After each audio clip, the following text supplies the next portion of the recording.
Fala galera da Sim, como vocês estão? Prontos para mais um Plantão Sim? Hoje eu preparei um caso interessantíssimo para vocês. Então vamos lá.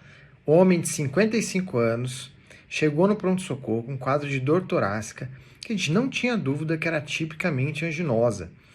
E o que chamava atenção era que era uma angina em repouso, prolongada e que se iniciava logo após o paciente acordar. Uma coisa interessante é que ele já havia outros episódios anteriores muito semelhantes a esse, sempre quando ele acordava. E esses episódios foram desencadeados quando o paciente abusava de álcool e de tabaco. Ele não tinha fatores de risco clássico cardiovascular, exceto pelo tabagismo. E nos exames, o que a gente notou? Um raio-x de tórax normal, que nada chamava atenção. No eletrocardiograma inicial, sem dor, né? O paciente chegou sem dor, né? O eletrocardiograma tinha um bloqueio de ramo esquerdo que o paciente já tinha previamente, ele trouxe um eletro prévio para comparar. Só que, durante sua avaliação inicial, ele apresentou um novo episódio de dor e um novo eletro mostrava um supra-desnivelamento do segmento ST na parede anterior, com um infra de ST em espelho na parede inferior. Muito interessante todas essas informações. E a dúvida que fica principal para iniciar é: devo conduzir esse paciente com síndrome coronariana aguda sem supra ou síndrome coronariana aguda com supra? Lembrando que antes de fazer a pergunta de síndrome coronária aguda diante de um quadro de dor torácica, a gente tem que descartar as causas que mais matam de dor torácica, que é síndrome coronária aguda, dissecção de aorta, tromboembolismo pulmonar, pneumotórax hipertensivo, tamponamento cardíaco e rotura esofágica. Temos que lembrar das principais características de cada uma dessas entidades. Lembrando que a gente já discutiu isso várias vezes aqui na página. Hoje eu vou focar em outro aspecto da discussão. Estava bem claro, inicialmente, pela característica da dor, que se tratava muito provavelmente de uma síndrome coronária aguda. E aí a pergunta que fica é: vou conduzir esse paciente com uma síndrome sem supra ou com supra? Ele suprou na minha frente, mas eu tenho que lembrar que o eletro inicial dele era sem supra de ST. Ele suprou durante o episódio de dor. Então, esse paciente, ele tem uma síndrome coronária aguda sem supra de muito alto risco, porque ele está apresentando alteração dinâmica na sua frente. E essa alteração dinâmica é no sentido de supra de ST. Então, esse paciente eu vou conduzir como síndrome sem supra, porém, devo priorizar o cateterismo para esse paciente, para ver o que está acontecendo ali na artéria dele, tá? E aí, em quanto tempo devo fazer esse cateterismo? Como eu sei que eu devo priorizar esse cateterismo? Temos que lembrar que na síndrome sem supra, pela diretriz brasileira, a gente classifica o paciente em 4 categorias: muito alto risco, intermediário risco e baixo risco. Lembrando que os pacientes de muito alto risco são aqueles que apresentam instabilidade hemodinâmica ou elétrica, né, arritmias, angina refratária, complicações mecânicas, IC aguda, ou alterações dinâmicas de segmento ST, principalmente supra de ST, recorrentes, que é o caso do nosso paciente. Esse paciente ele deve ser encarado como um paciente de muito alto risco e deve ser submetido ao cateterismo de forma imediata, no máximo em até 2 horas. Tá? Esse paciente ele é conduzido muito parecido com o paciente com supra de ST, mas não devemos trombolizar esse paciente se a gente não tiver cateterismo, né? E também o segundo antiagregante plaquetário, diferente do que acontece na síndrome com supra, que a gente deve dar na sala de emergência, a gente vai segurar aqui para dar na hemodinâmica, como eu vou discutir mais para frente com vocês, tá bom?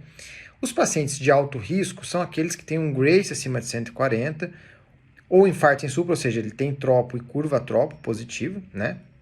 Ou alterações dinâmicas no eletro de maneiras não recorrentes e também quando essa alteração dinâmica não é um supra, por exemplo, um infra de ST ou uma inversão de onda T. Esses pacientes devem ir para o cateterismo em até 24 horas. Se eles não tiverem nenhuma dessas alterações, nem de muito alto risco ou de alto risco, porém tiver alguns fatores de risco, como diabetes, doença renal crônica, insuficiência cardíaca, angina pós-infarto, angioplastia prévia ou um Grace intermediário, né, de 109 a 140, ou um teste não invasivo positivo, esse paciente ele é um intermediário risco e deve ser submetido ao cateterismo em até 72 horas. Se não tiver nada disso, paciente de baixo risco e estratégia conservadora, eu posso optar por estratificar esse paciente ambulatorialmente, tá? E de maneira não invasiva. Lembrando, pessoal, que essa é a classificação da diretriz da SBC.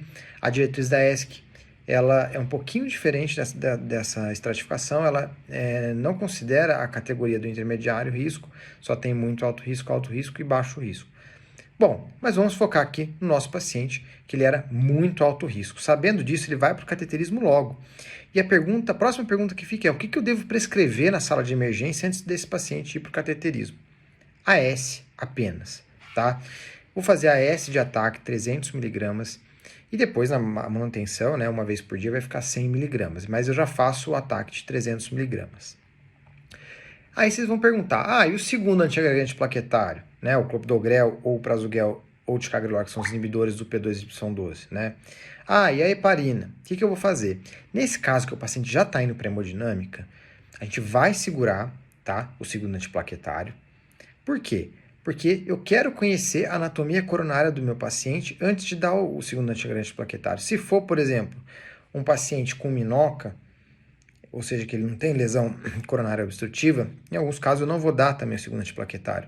Se for um paciente com uma anatomia cirúrgica, uma lesão de tronco, por exemplo, também não vou dar o segundo antiplaquetário, porque eu vou mandar esse paciente para cirurgia, tá? Então é por isso que a gente segura o segundo antiplaquetário para estudar a anatomia do paciente antes. Beleza, então não vou dar o segundo antiplaquetário e também a heparina a gente segura geralmente ali na sala de emergência, porque esse paciente já está indo para o cateterismo, e lá no cateterismo eles geralmente fazem heparina não fracionada, porque é mais fácil ali deles monitorizarem na sala de hemodinâmica, tá bom?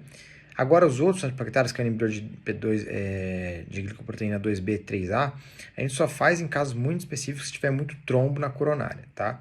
Agora, para as outras categorias de risco, né, o paciente de alto risco, a gente também segura o segundo antiplaquetário, porque esse paciente deve ser submetido ao CAT em até 24 horas, e a gente deixa para estudar o paciente antes de fazer o segundo antiplaquetário. Já os demais pacientes que não conseguem fazer o cateterismo em até 24 horas, a gente faz o segundo antiplaquetário na sala de hemodinâmica, tá bom?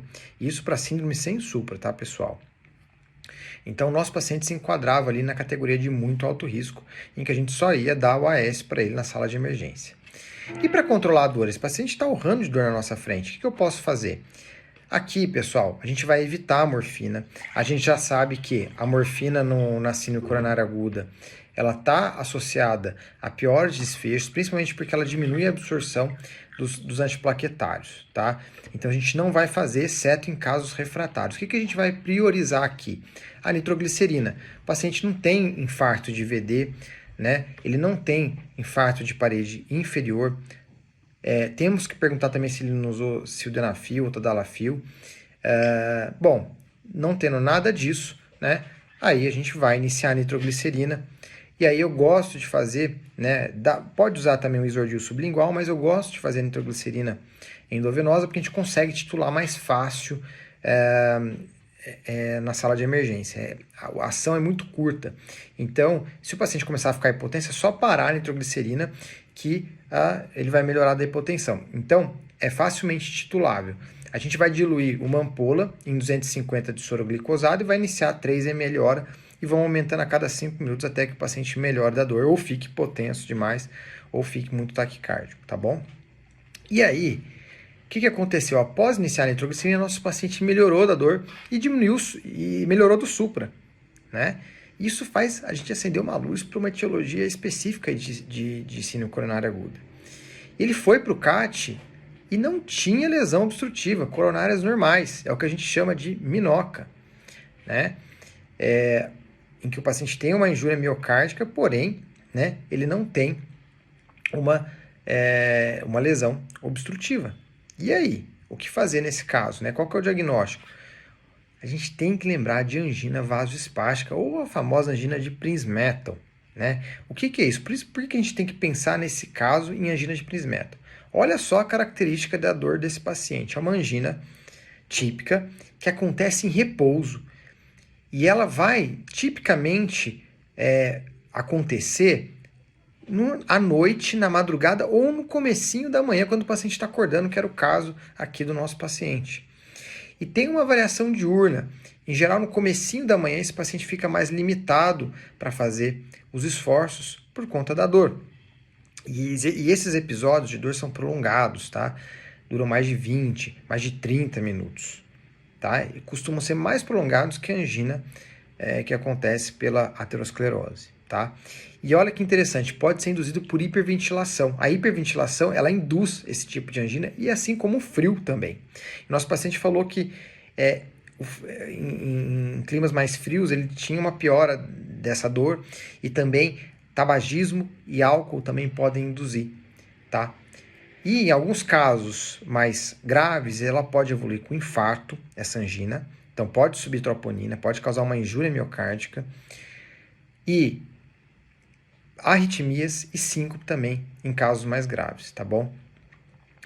E olha que interessante, uma coisa bem característica é a melhora rápida com nitrato, que é o que aconteceu com o nosso paciente. Ele melhorou o supra e da dor quando a gente começou o nitrato.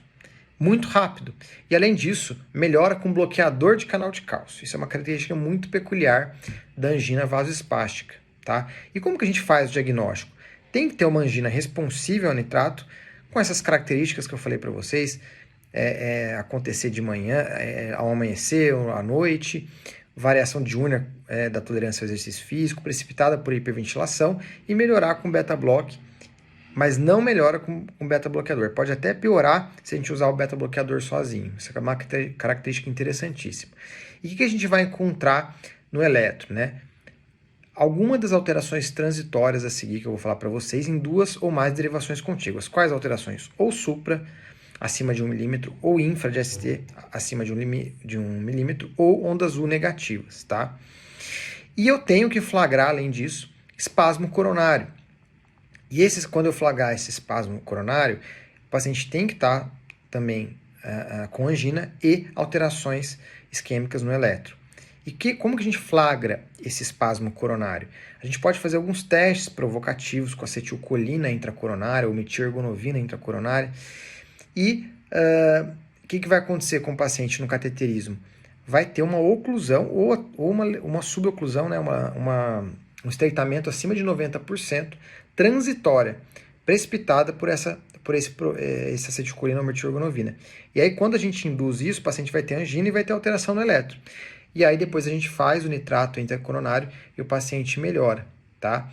Outra coisa que a gente pode fazer é o teste também da hiperventilação, que vai induzir também angina nesse paciente e alterações eletrocardiográficas.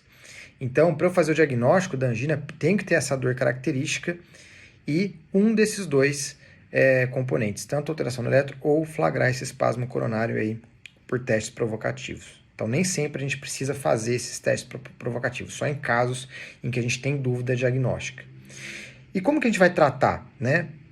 Lógico, o paciente vai ter que evitar, né, tabagismo, etilismo, que são fatores que desencadeiam, né, a angina, e também estresse. Estresse pode desencadear bastante. Então, às vezes, o paciente muito estressado ali na emergência pode até fazer um benzodiazepínico para dar uma acalmada no paciente e lembrar de corrigir os precipitantes. Lembrar que magnésio baixo, hipomagnesemia, pode precipitar angina vasoespástica. Então, se atentar ao magnésio do paciente, corrigir, deixar esse magnésio acima de 2, tá? E evitar outros precipitantes como beta-bloqueadores e simpatomiméticos, como, por exemplo, noradrenalina. Tem que perguntar também se o paciente usou cocaína, que é um fator também precipitante. Tá? E o que a gente pode dar para o paciente melhorar da angina? Responde muito bem a nitrato, como eu falei para vocês, mas o nitrato é a segunda linha. A primeira linha é o bloqueador de canal de cálcio, né? Como inicialmente, na sala de emergência, a gente não tinha certeza qual a etiologia dessa angina, a gente deu o nitrato, que é a primeira linha para tratar a síndrome coronária aguda, né? Lembrando que o bloqueador de canal de cálcio ele é útil especificamente para angina vasoespástica, mas não é a primeira linha para os pacientes com síndrome coronária aguda por etiologia aterosclerótica. Então a gente deu nitrato, o paciente melhorou, né? Mas eu tenho que começar um bloqueador de canal de cálcio, porque esse bloqueador de canal de cálcio durante a internação vai fazer com que esse paciente mantenha sem dor e depois na alta ele vai ficar com esse bloqueador de canal de cálcio, tá? Em geral a gente associa, a gente dá amlodipina, mas pode também utilizar diltiazem ou verapamil, mas em geral a gente escolhe amlodipina. Lembrando que em casos refratários a gente pode usar alfa-bloqueador com menor evidência, né? Por exemplo, doxazosina, e também o nicorandil, que é um antianginoso aí, que não é amplamente disponível. Então, esses são para casos refratários apenas. Lembrando que aqui o paciente tem que sair com estatina também, porque a estatina reduz o vasoespasmo e também reduz desfechos cardiovasculares a longo prazo. E olha que interessante, a AS é super controverso para angina vasospástica, porque o AS acima de 300 mg, que é a dose de ataque, ela vai inibir as prostacyclinas, que são vasodilatadores, e pode piorar o vasoespasmo. E o AS abaixo de 100 mg vai inibir o tromboxana 2, que é um vasoconstritor, e isso teoricamente melhoraria, né, o vasoespasmo. Só que tem alguns estudos mostrando, né, que mesmo em dose mais baixa ele pode piorar o vasoespasmo. Então, AS geralmente a gente não deixa, só se o paciente tiver lesão aterosclerótica associada, que não é incomum a gente encontrar nos pacientes com vasoespasmo. E para os casos mais refratários, né, que não melhoram com nada, a gente pode fazer intervenção coronariana percutânea, ou seja, fazer um cateterismo e colocar um stent onde está uma obstrução mais evidente. O que aconteceu com o nosso paciente, então? Ele foi internado na unidade coronariana com tridil, né, com nitroglicerina endovenosa. Ele melhorou da dor, e aí a gente iniciou amlodipino 5mg via oral 2 vezes ao dia, e foi desmamando o tridil. Conseguimos desmamar o tridil no segundo dia, ele não teve recorrência da dor, mesmo depois do desmame do tridil, e não curvou tropo, tá? E o eco também sem alterações segmentares, sem disfunção de ventrículo esquerdo, tá? Então o paciente melhorou, foi com alta com amlodipino para casa, estatina também, e foi encaminhado ao cardiologista para segmento ambulatorial. Saiu sem OAS porque no cateterismo não foram encontradas nenhuma lesão aterosclerótica, tá? Então, pessoal, é isso. Espero que tenham gostado do caso. Não esqueçam de dar o like aqui no canal, se inscreve no canal da Sim, tá aqui para você poder receber mais e mais conteúdo nosso. Deixe seus comentários, suas dúvidas, feedbacks, e não esqueçam também de seguir a Emergência.sim no Instagram, onde a gente tem conteúdo diário de alta qualidade de medicina de emergência. Qualquer dúvida também, me procurem no meu Instagram, Vinícius M. Corrêa, e até a próxima.